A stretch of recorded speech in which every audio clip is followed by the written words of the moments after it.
నమస్తే. ఈరోజు మన స్టూడియోలో ప్రముఖ తంత్ర జ్యోతిష్యులు జ్యోతిష రత్న జ్యోతిష సామ్రాట్ చింతా రుక్మన్ గదర్ గారు మనతో ఉన్నారు. సో గురుగారితో మాట్లాడేద్దాం. నమస్కారం గురుగారు. మాతృదేవోభవ పితృదేవోభవ ఆచార్య దేవోభవ. ఓం నమో మాందేశ్వరాయ నమః. గురుగారు, అక్టోబర్ మాసం సింహరాశి వాళ్ళకి విశేషంగా ఎలా కలిసి రాబోతుంది? పాజిటివ్గా ఉంటుందంటారా, నెగిటివ్గా ఉంటుందంటారా? ఓవరాల్గా ఎలాంటి పరిస్థితులు ఎదురవుతాయి, ఎలాంటి జాగ్రత్తలు తీసుకుంటే బాగుంటుంది? అక్టోబర్ మాసం 2020 సంవత్సరం సింహరాశి వాళ్లకు ఎలా ఉంటుందో చెప్పుకునే ముందు ఈ రాశి యొక్క ప్రత్యేకతలు కొన్ని మనం మాట్లాడుకుంటుంటాం ప్రతి మాసం కూడా, ప్రతి రాశి గురించి. అలా కూడా మనం చెప్పుకుంటూ వెళ్తే సింహరాశి వాళ్ళు అంటే వీళ్ళకు పొగడ్తలు అంటే చాలా ఇష్టం. పొగడ్తల వల్ల వీళ్ళు నష్టపోతారు. వీళ్ళని పొగిడి అవతల వాళ్ళు వీళ్ళని మస్కా కొట్టిస్తుంటారు. తిరిగి వీళ్ళు వాళ్ళని సహాయం అడగరు. అంటే మనమేంది వాళ్ళని అడిగేది, లేకపోతే లేనట్టుందాము అనేటువంటిది అనమాట.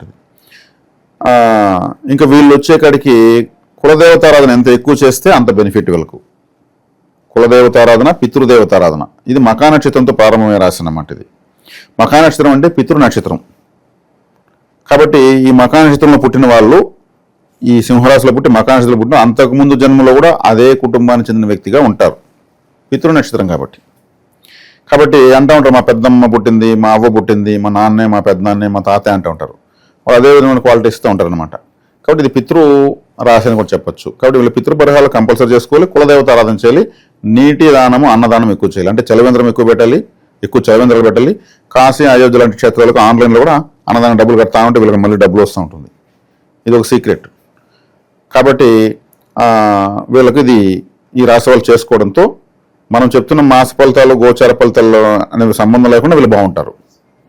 తర్వాత ఈ మాసం వీళ్ళకి ఎలా ఉందంటే 18వ తారీఖు లాభంలో ఉన్నటువంటి గురువు వ్యయంలోకి వస్తున్నాడు, భాగ్యాధిపతి వ్యయంలోకి వస్తున్నాడు. ఇది మంచిదే. వ్యయంలోకి గురువు వచ్చాడంటే నాకు తెలిసినంత వరకు ఎక్కువ మంది బాగాలేదని చెప్తా ఉంటారు. కానీ ఇక్కడ ఎందుకు బాగుంది నేను చెప్తాను. ఎందుకంటే భాగ్యస్థానం, వ్యయస్థానం అంటే దూర ప్రాంతాలు సూచిస్తాయి. వీళ్ళకి విదేశీ ప్రయాణాలు కలిసి వస్తాయి. ఇప్పుడు భాగ్యాధిపతి వ్యయంలోకి వచ్చాడు. భాగ్యం అంటే దూర ప్రదేశం, వ్యయం అంటే విదేశాలు. వీళ్ళు విదేశాలకు వెళ్తే సూపర్గా ఉంటుంది. విదేశీ ప్రయత్నాల్లో చేసే అవకాశం, వెళ్ళే అవకాశం వల్ల వెళ్ళిపోవచ్చు, హ్యాపీగా వెళ్ళచ్చు. గురువు అక్కడ ఉచ్చస్థితి అంటే విదేశాల్లో వీళ్ళకి డబ్బు ఉందని అర్థం. ఇప్పుడు ధనకార గురువు ఎక్కడుంటే అక్కడికి వెళ్ళాలి. వీడు విదేశాలకు వెళ్తున్నాడు, విదేశీ ప్రాంతాలకు, అక్కడ మీకు డబ్బు ఉందని అర్థం. వీళ్ళు ఏదో ఒకటి వీళ్ళ సామర్థ్యంతో అయినటువంటి వీళ్ళకి అనుకూలమైన ఒక దేశానికి వీళ్ళు ప్రయత్నించుకోవచ్చు. అదేవిధంగా ఇంకా వ్యయస్థానంలో గురువు వచ్చి ఉచ్చస్థితిలో ఉన్నాడు కాబట్టి చక్కటి నిద్ర ఉంటుంది మీకు. మంచి నిద్ర, మంచి శుభ స్వప్నాలు, అలా టైం టు టైం లేయడము, మంచి నిద్ర వేసి 10 నిమిషాలు ఉంటుంది రాత్రి నిద్రపోయిన తర్వాత. అప్పుడే తెల్లారిపోయింది ఉంటుంది, అంత కంఫర్ట్గా వస్తుంది. అంటే ఒళ్ళు తెలియని నిద్ర పట్టేదాని వల్ల అద్భుతంగా ఉంటుంది. ఇది గురువు వల్ల మీకు మంచిదే. అది వీళ్ళు సొంత ఊర్లో ఉంటే లేదని మళ్ళీ డెవలప్మెంట్ లేదని కదా అర్థము. కనీసం 120 కిలోమీటర్లు దాటాలి వీళ్ళు. 120 కిలోమీటర్లు దాటాలని ఎందుకన్నానంటే 12వ రాశిలోకి వస్తున్నారు. సింహం నుంచి వెనక రాశి కిలోమీటర్, ఒక రాశికి 10 కిలోమీటర్లు లెక్కేసుకొని 120 కిలోమీటర్లు కనీసం దాటాలని చెప్తుంది. ఓకే, అంటే క్యాల్కులేషన్ అలా ఉంటుందా శాస్త్రంలో? అప్పుడు వీళ్ళకు గ్రోత్ వస్తుంది, కొత్త అవకాశాలు పుడతాయి, కొత్త పరిచయాలు పెరుగుతాయి, కొత్త నాలెడ్జ్ వస్తుంది. కాబట్టి 12వ స్థానం దూరప్రదేశం తెలియజేస్తుంది. కాబట్టి గురువు యొక్క అనుగ్రహాన్ని అలా పొందొచ్చు. ఇక రాశ్యాధిపతి జనరల్గానే పలు గ్రహాలతో తిరుగుతూ ఉంటాడు. ఆయన స్థిరత్వం లేనటువంటి గ్రహం కాబట్టి మనం ప్రధాన గ్రహాలు తీసుకుంటున్నాం. కాబట్టి రవిగ్రహం తీసుకుంటే వీళ్ళకు 2, 3 స్థానాలపైన సంచారం ఉంది. అంటే రాశ్యాధిపతి ఎప్పుడైతే 3వ ఇంట్లోకి వెళ్తాడో, కమ్యూనికేషన్స్ అనేటువంటి ప్లేస్లోకి వెళ్తాడో, అక్కడ బుధుడు కూడా అక్కడే ఉంటాడు. కాబట్టి బుధుడు ఎత్తుకుంటే కమ్యూనికేషన్ ప్లానెట్ బుధుడే. ఏదైనా సమాచార శాఖ, ఈ ప్రింటింగ్ ప్రెస్లు, ఆడిటింగు, ఈ అర్జీలు రాయడము, కోర్టు దగ్గర టైపింగ్ కొట్టడము, ఇవంతా బుధుడే. బుక్ స్టాలు, లైబ్రరీ, ఇవంతా అంతా సమాచారమే. న్యూస్ ఛానల్స్ ఇంత సమాచారమే.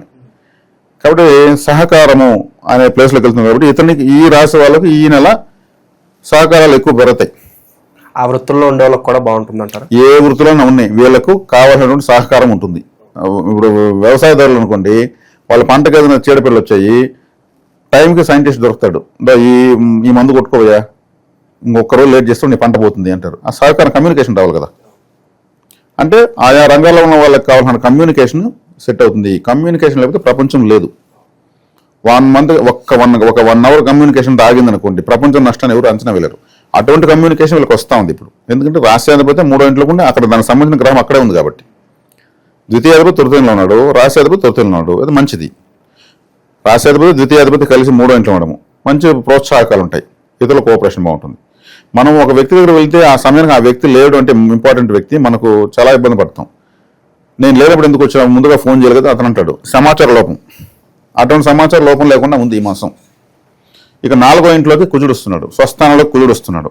భూ సంబంధ వ్యాపారాలు, ధైర్య స్థైర్యాలకు సంబంధించినటువంటివి, ఆర్మీ రిక్రూట్మెంట్కి, పోలీస్ సెలక్షన్కి, ఇటువంటి వాటికి బాగుంది. చేపల చెరువులు, తర్వాత వ్యవసాయాలు, వాటర్ ట్యాంకులు, మినరల్ వాటర్ పెట్టేటువంటి వాళ్ళు, చెరువులు వేలమెత్తే వాళ్ళు, కొబ్బరి తోటలు వేలమెత్తే వాళ్ళు, జల సంబంధమైన వ్యాపారాలు, ఇవన్నీ కూడా అద్భుతంగా ఉంటాయి. ఈ రాశికి ఇతను భాగ్యాధిపతి చతుర్థాధిపతి కుజుడు ఆ రాశిలోకి చివరిలోకి వెళ్తున్నాడు. ఈ మాసం చివరిలో కుజుడు 3వ ఇంట్లో నుంచి పోతున్నాడు. 3వ ఇంట్లో ఉన్నా మంచిదే, 4వ ఇంట్లో మంచిదే. అర్ధాష్టం కుజుడు అంతా ఆయనకు స్వస్థానం కాబట్టి చక్కగా ఉంటుంది. కాబట్టి ఈ రాశి వాళ్ళు ఈ సమాచారం అంటే ఏమి, ఇది కూడా సమాచారమే. ఎంత టైం ఎంత అవుతుంది, టైమే తెలియదే అంటారు, ఈ సమాచారం. కాబట్టి మంచి వాచ్ కట్టుకోవచ్చు వీళ్ళు, మంచి కాస్ట్లీ వాచ్ కట్టాల. ముండ్లు ఉన్నదే, డిజిటల్ వాచ్ కాదు. వీళ్ళు వచ్చిన జన్మంలో కేతు ఉన్నాడు, ఒక వైరాగ్యంతో ఉంటారు. సప్తమంలో రాహు ఉన్నాడు, అదొకటి మైనస్. ఇప్పుడు జరిగినటువంటి గ్రహణం వీళ్ళకు 100% వ్యతిరేక ఫలితాన్ని ఇస్తుంది. ఇప్పుడు నేను చెప్పినవన్నీ అనుకూలతలు. ఈ గ్రహణం అనేది గత మాసంలో జరిగింది, వ్యతిరేక ఫలితాలు ఇస్తూ ఉంది. గ్రహణ ప్రభావం ఎక్కువగా కర్కాటక రాశి, సింహరాశి వాళ్ళకి ఎక్కువ ఉంటుంది. ఆ రాశికి సంబంధించిన రాష్ట్రాధిపతులకి గ్రహణం వస్తుంది. మరీ ముఖ్యంగా సింహరాశిని తీవ్రంగా బాధిస్తుంది. అందున రాహుగ్రస్త చంద్రగ్రహణము, వ్యయాధిపతికి సప్తమంలో రాహుగ్రహస్థ చంద్రగ్రహణం కాబట్టి దేహ అనారోగ్యం చేసేదానికి, లేదు ఇంకేదో ఇతర దుర్వ్యయాలు జరగడానికి, లేదు ఇంకేదో నిందల పాలు కావడానికి, లేదు ఇంకేదైనా చెడు వ్యసనాలు ఇటువంటివన్నీ వచ్చేస్తాయి ఇంకా గ్రహణం జరిగిన మూలకొని రాబోయే సంవత్సర కాలంలో. కాబట్టి దీనికి ఏం చేయాలంటే తెల్లటి బియ్యము, నల్లటి నువ్వులు, మినుములు పొట్టుండేది, ఈ 3 కేజీలు తెల్ల వస్త్రంలో తెల్లటి బియ్యము, నల్ల వస్త్రంలో నల్ల నువ్వులు, మినుములు సిమెంట్ కలర్ క్లాత్లో కట్టి 3 కవర్లలో పెట్టుకుని రూపాయి బిళ్ళ 11 రూపాయి బిళ్ళ వేసుకుని 4 నిమ్మకాయలు, 4 విభూది పండ్లు, పసుపు కుంకుమ, ఆకు వక్కలు చక్కగా భిక్షగాళ్లకు యాచకులకు వచ్చేయచ్చు. లేదా నవగ్రహ మండపంలో పెట్టేసి ఇంటికి వెళ్ళి తలస్నానం చేసేయాలి. దీనివల్ల రాబోయే నిందలు, లేదా కష్టాలు, నష్టాలు, అనారోగ్యం ఇవన్నీ కంట్రోల్ అవుతాయి. ఇది చేసుకోకపోతే వాటిని ఫేస్ చేయాల్సి వస్తుంది. సరే మేము చేయము, ఏం జరుగుతుందో చూద్దామంటే వాళ్ళ ఇష్టం, అది మనం ఏం చెప్పేదేం లేదు. తత్సంబంధం గ్రహ సంబంధం ఉన్నటువంటి ధాన్యాన్ని, తత్సంబంధం ఉన్నటువంటి గ్రహ సంబంధం వస్త్రాన్ని మనము దానంగా ఇస్తున్నాం, ఖచ్చితంగా ఇవ్వాలి. ఇది మామూలు గ్రహణం రోజు నేతిలో 2 సర్పపడగలను పెట్టి ఒక వెండి కప్పులో నెయ్యి పోసి దాంట్లో పెట్టి ఇవ్వాలన్నారు. అది గ్రహణం రోజు పరిహారం, గ్రహణం అయిపోయింది. తదనంతరం సంవత్సర కాలంలో ఉంటుంది 100% ఎఫెక్ట్ ఉన్న రాసులు ఇవి చేసుకోవాలి. ఇది చేసుకోవడం చాలా మంచిది. కాబట్టి శుభ ఫలితాలు ఎలా ఉన్నాయి, అశుభ ఫలితం ఎలా ఉంది. అశుభ ఫలితానికి ఏం చేయాలో చెప్పాను. శుభ ఫలితాలకు వీళ్ళు సహకారం, సమాచార శాఖ వీళ్ళకి చాలా బాగుంది. నెగ్లెక్ట్ చేయకుండా వీళ్ళు అన్నింటిని కూడా సమన్వయం చేసుకోవచ్చు. ఇక చివరిగా గురుగారు, కుటుంబ పరంగా, ప్రేమ అనురాగాల పరంగా, భార్య భర్తల మధ్య సంబంధాలు కావచ్చు, ఓవరాల్గా ఫ్యామిలీ ఆ ఎన్విరాన్మెంట్ అనేది ఎలా ఉండదు? ఇక్కడ ఒకటే పాయింట్ నేను చెప్పింది, వీళ్ళ కమ్యూనికేషన్స్ బాగున్నాయని చెప్పాను.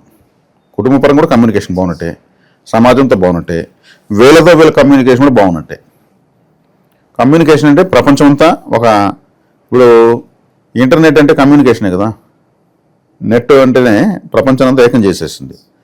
ఆ వ్యవస్థ వీళ్ళకి బాగుంది, ఇప్పుడు గ్రహపరంగా బాగుంది. కాబట్టి అన్ని వర్గాల నుంచి వీళ్ళకు సహకారం బాగుంది కాబట్టి మంచి ఫలితాలే ఉంటాయంటున్నా.